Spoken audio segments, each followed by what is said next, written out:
वक्रतुंड महाकाय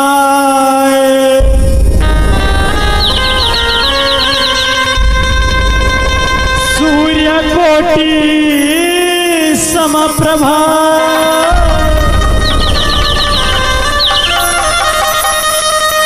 निर्विघ्नं कुरु मे देव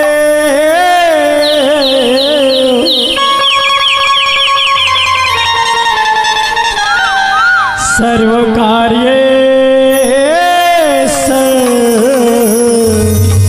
सर्वदा।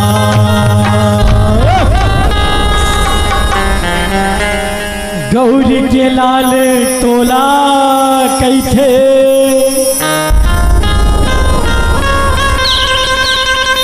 हे गजानंद महाराज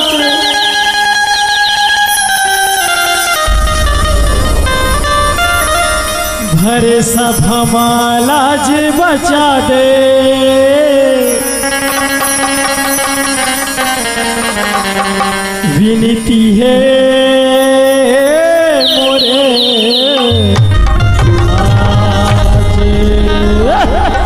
बोल गजानन स्वामी की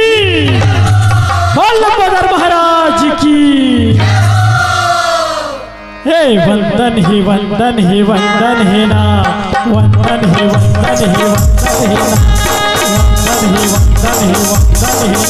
वंदन ही वंदन ही वंदन है ना कौली के गढ़रा सोला वंदन है ना कौली के गढ़रा सोला वंदन है ना वंदन ही वंदन वंदन है ना वंदन ही वंदन ही वंदन है ना गौरी के गढ़रा सोला गिरजा के गढ़रा सोला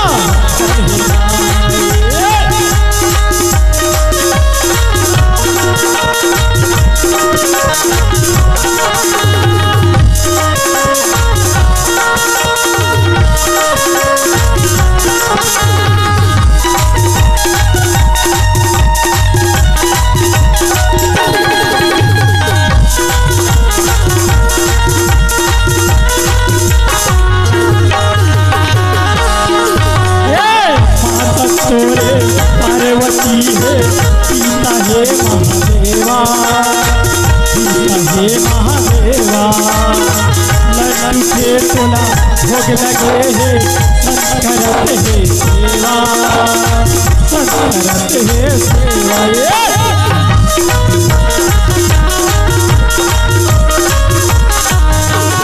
माता थोड़े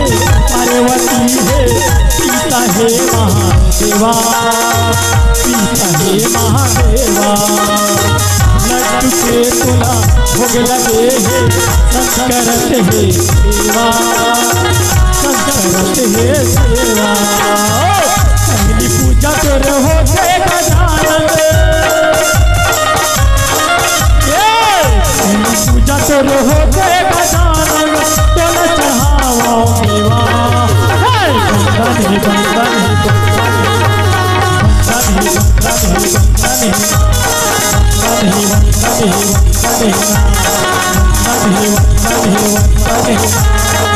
गौरी के गढ़रा सोला गिरजा के गढ़रा सोला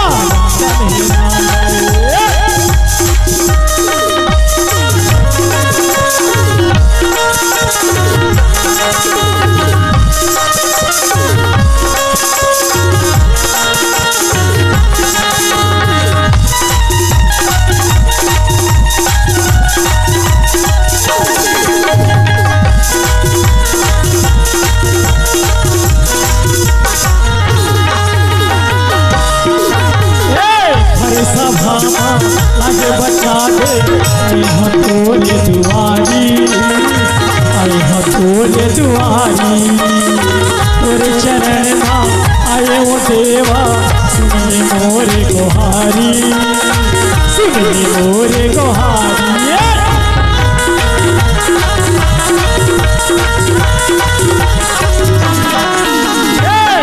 सभा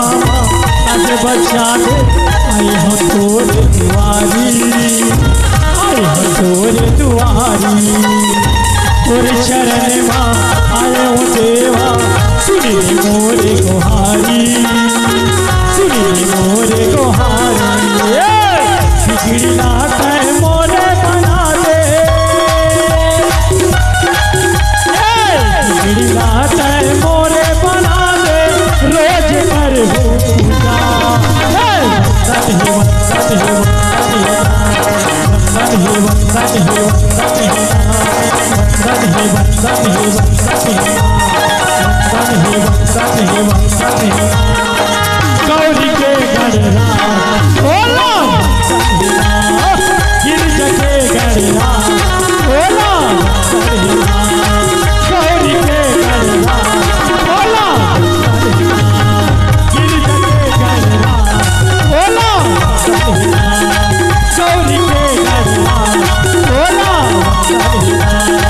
गिरज के गणना बोला गौरी के गणना बोला गिरज के गणना बोला बोल गजानन स्वामी की।